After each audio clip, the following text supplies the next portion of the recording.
I'm a very impatient guy. I want everything today. And it's what makes me a good entrepreneur because I'm always pushing people to their limits, pushing people to be their best, pushing for things to be at their most extreme.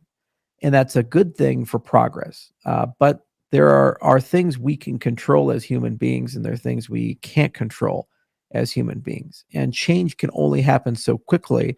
And the wisest amongst us have a pretty good sense of what is optional and what is mandatory in terms of change. I'd say that's one big life lesson that has taken me quite a bit of time to appreciate. Now, the other thing is trying to find the best parts in people, even though you find people utterly distasteful.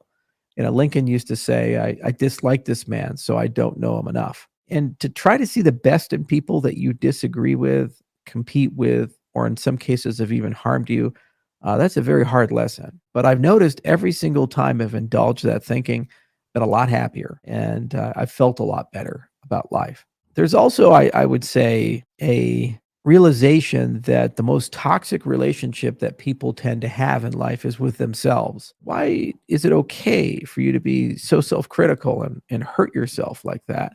I think that's the deepest and the toughest life lesson for all of us is that the most toxic relationships tend to be with ourselves. And we have to find a way to get out of that thinking and that neuroses. And we have to get into a position where we love ourselves.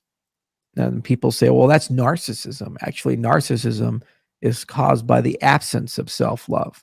That's why people develop narcissistic tendencies externally. If they were confident internally and had self love internally, there would be no reason to radiate narcissism.